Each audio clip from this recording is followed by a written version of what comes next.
안녕하세요. 터치아이 대표 김승원입니다. 오늘은 눈에 대해서 얘기해 볼 거예요.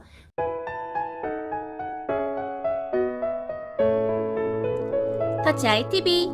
우리 아이들이 시각 자극을 추구한다라는 용어를 알고 계신 부분들이 있어요. 그래서 우리 아이들이 눈을 막 이렇게 하기도 하고, 어떤 찌푸리기도 하고, 이렇게 하기도 하고, 이렇게 하기도 하고, 아이들마다 그 특성은 굉장히 달라요. 눈이 모이는 아이들도 있고, 이렇게 하는 친구들도 있고, 자꾸 이렇게 하는 거죠. 그래서 자폐 성향이 있는 아이들이 시각 자극 추구를 하는 이러한 상동 반복 행동이 있는데, 이거를 왜 할까요? 자폐 성향이 있어서 이걸 하는 걸까요? 물론 그렇게 이해하는 게 편하죠. 하지만 저는 그 질문부터 바꿨어요. 도대체 이 행동을 왜 하는 걸까? 이것의 원인은 무엇일까? 그걸 계속 찾고, 찾아서 예상되는 것들을 원인을 제거했더니 그 시각자극 추구 행동들이 없어지더라는 겁니다. 그 원인들을 말씀을 드릴 거예요. 보통 시선이 위로 가는 거는 뭔가 시각적 이미지를 떠올릴 때 이렇게 한다고 해요. 그리고 사람은 생각을 하거나 뭔가 고민을 하거나 생각을 할 때는 어때요? 이렇게 시선이 아래로 내려옵니다. 그래서 그 로댕의 생각하는 사람 작품을 보면 이렇게 되어 있죠. 네. 그리고 시선을 옆으로 옮기는 거는 지난 과거의 일을 회상할 때 또는 지난 이전에 있었던 것들을 떠올릴 때 이렇게 옆을 보는 경우가 많다라고 합니다. 사람의 행동에는 특성들이 있는데요. 우리 아이들은 현대 사회를 살고 있으면서 어딜 가나 조금 시각적으로 자극적인 거에 노출이 많이 됩니다. 밖에 나가면 차 지나가죠. 여기저기 네온 사인 전광판 불빛이 반짝반짝, 지나가면 차에서 반짝반짝, 신호등에서 이제 불도 바뀌죠. 그리고 어딜 가나 뭐 차에서는 내비게이션이 있죠. 사람들도 스마트폰 이제 틀고 있고, 또 집에 가면 이제 TV를 가족들이 많이 보게 되죠. 이렇게 시각 자극 위주로 자극을 많이 받는 환경에 우리 아이들이 살고 있어요. 그렇기 때문에 뭔가 계속 다른 거를 보는 것들이 익숙해집니다. 익숙해지면서 자꾸 새로운 것들을 보기 위해서 시선을 움직입니다. 그러면서 자기가 익숙하게 봤던 것들을 비슷하게 만들기 위한 시각의 움직임이 생기는 거예요. 친구들 중에 집에서 가만히 앉아서 TV를 많이 봤던 아이들은 그 중에는 어떤 부분들이 있었냐면, 교실에서는 TV가 없잖아요. TV가 빠른 속도로 화면이 많이 움직여요. 그렇죠? 그것과 유사한 자극을 만들어내는 거예요. 눈을 움직이면서. 어떻게 해요? 그리고 어떤 아이는 차를 타고 가만히 앉아서 잠도 자지 않고 어떤 움직임이나 말이나 행동도 없이 계속 창밖에 지나가는 자동차를 봤던 아이들이 있어요. 나요, 자동차는 윙, 윙. 휘. 그러면 차를 계속 봤을 때 눈이 어떻게 움직여요? 이렇게 움직이죠? 그래서 차가 움직이는 걸 많이 봤던 아이들 같은 경우는 차가 없는 상황에서 비슷한 자극을 만들어냅니다. 슉, 슉. 어떤 아이는 손을 사용해서 이렇게 또 하고, 물건이 있으면 일렬로 나열하기도 하고. 예. 사람은 무엇을 보고 경험했느냐에 따라서 그 봤던 것들을, 이렇게 인풋되었던 것들을 아웃풋, 출력을 하게 되어 있어요. 우리 아이들의 시각적 행동에는 분명히 원인적으로 이 시각적으로 추구하게 만들 만한 환경과 기회가 있었다는 겁니다. 네. 그리고 우리 아이들이 숫자, 글자, 영어 알파벳에 관심이 많은 아이들도 많이 있어요. 대공원에 가면 저기 이따만한 큰 기린이 막 혀를 내름내름 움직이면서 막 풀을 뜯어 먹고 있는데, 그거는 눈에 안 보이는 거예요. 그리고 그 앞에 표지판에 기린 모양의 그림만 이렇게 쳐다보고 있는 아이들. 네. 그리고 이제 책을 봐도 거기에 내용이라든지 궁금해서 생각하기보다 그냥 계속 이렇게 넘기는 아이들. 네. 그런 친구들은 역시나 어떤 환경에 가면 사람들이 뭘 하는지, 이 분위기가 무슨 분위기 있는지는 별로 관심이 없고, 자꾸 시각적으로 자기가 익숙하게 봤던 것들만 또 보고, 또 보고, 그리고 본 것들을 또 사진 찍듯이 머릿속에 또 입력해서 머릿속에서 계속 연상을 합니다. 그러니까 이런 시각 자극 위주로 보고 듣고 머릿속에 연상하고 또 그거를 해서 그 자극을 또 만들어내고 이 안에 너무나 많은 반복들이 생기는 거예요. 그 너무나 많은 반복들이 생기는 동안 우리 아이가 사람들하고 소통하고 또 표현하고 싶어서 언어를 자꾸 사용하는 이런 경험들이 점점 줄어들게 되니까 언어 발달이 늦어지고 친구들하고 사람들하고 잘 어울리지 못하게 되고, 그러면서 또 한 가지는 우리 아이들은 자꾸 자기 몸을 움직여야 돼요. 자꾸 움직이면서 이렇게도 움직이고 저렇게 움직여보고 몸을 많이 써봐야 되는데 눈만 자꾸 쓰면 눈으로만 자꾸 뭔가 보고 그러면서 눈으로 더 자극적인 걸 보기 위해서 막 흘리고 흔들고 하면서 몸을 쓸 기회들이 적어지는 거예요. 역시나 뇌에서도 시각적인 정보 위주로만 들어오고 이 몸의 감각과 감정을 중요하시는데 그러한 다양한 정보가 들어와서 서로 연결이 돼야 되는데 연결이 안 되는 거예요. 그러니까 시선하고 몸이랑 따로 가는 거예요. 그래서 우리가 뭐 밥을 먹죠. 그럼 이렇게 떠서 보고 이렇게 되는데 이렇게 시선은 따로 가고 손이랑 이게 협응이 안 돼. 뭐 양말을 신어?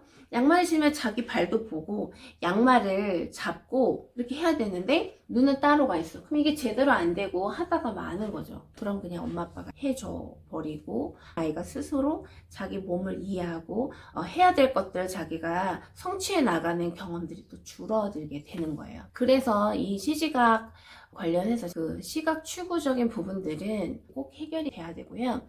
주로 시각 자극 추구를 하는 아이들이 주로 어떤 시각적인 것들을 자꾸 더 만들어내려고 하는지 보면 그것들이 사람이 아니에요. 사물, 지나가는 자동차, 반짝거리는 빛, 숫자, 글자, 모양, 형태.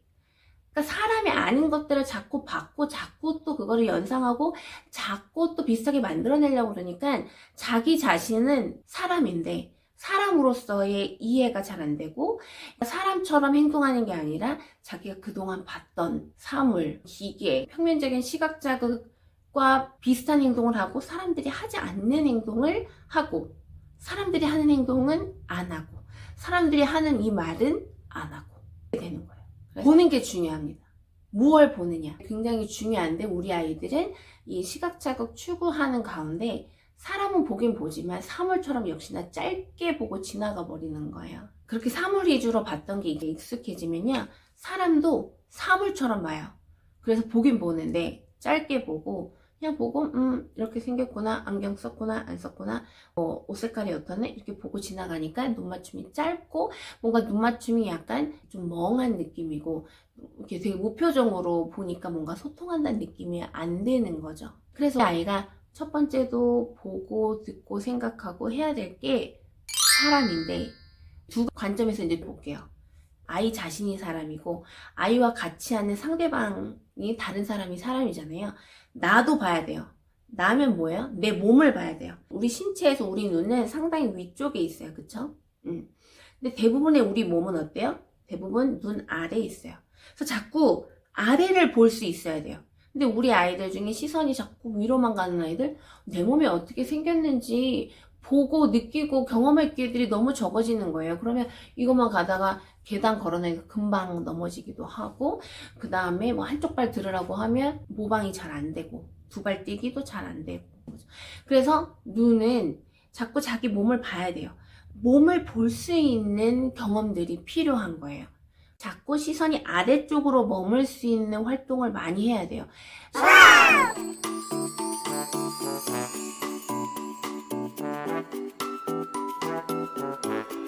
실제로 자폐성향이 있는 아이들 중에는 아래를 봐야 되는 활동을 잘 안 하려고 해요. 네 발로 기기, 엎드려 기기, 그다음에 포복 끼는 거, 그다음 터널 통과하는 것들을 잘 안 하려고 하는 것들이 있고 반면에 위로 올라가는 거는 좋아하고 능숙하게 하는 아이들이 있어요. 우리 아이들이 자기 몸을 봐야 되고 또 다른 사람의 눈을 봐야겠죠. 다른 사람의 얼굴, 표정, 다른 사람의 행동의 몸의 움직임 이런 것들을 볼 수 있는 기회들을 많이 만들어줘야 돼요. 근데 우리 아이들이 이미 자동차, 뭐 책, 그림, 색깔, 불빛 이런 거 보는 거에 익숙해져 있어요. 이게 그대로 있는 상태에서 엄마 좀 봐봐, 지금 친구 뭐하지? 이렇게 한들 이미 관심이 이쪽에 가 있는 거예요. 그럼 어떻게 해야 돼? 이걸 일단 싹 다 치워줘야 되는 거예요. 치워줘야 좀 더 사람들의 모습과 표정을 보고 자기 몸도 좀 더 볼 수 있는 그런 기회들이 더 많이 생기는 거예요. 그래서 제가 이제 가정에서 책도 치워주세요, 장난감도 치워주세요, 최대한 아이의 시선을 뺏길 수 있는 사물, 기계 이런 것들을 최대한 치우시라는 거예요. 왜냐하면 아이들이 정작 봐야 될 것들을 못 보게 이게 방해를 하기 때문에 그런 거예요. 그래서 오늘은 한번 우리 아이가 주로 뭘 보는지, 뭐를 선택해서 더 오래 보는지를 한번 살펴봐 주시고 그것들을 최대한 치워보시고 최대한 엄마 아빠 보고 친구들 보고 그다음 자기 몸을 보고 사람 중심으로 볼 수 있는 환경들을 만들어 주시는 것, 이게 가장 중요합니다. 저희가 몸놀이도 많이 하고 신체 접촉을 많이 하는 이유가 그거예요. 뭔가 이렇게 닿았어, 그럼 자연스럽게 보게 돼요. 누가 내 다리를 잡았어, 그럼 뭐지 그러면서 자연스럽게 보게 된단 말이에요.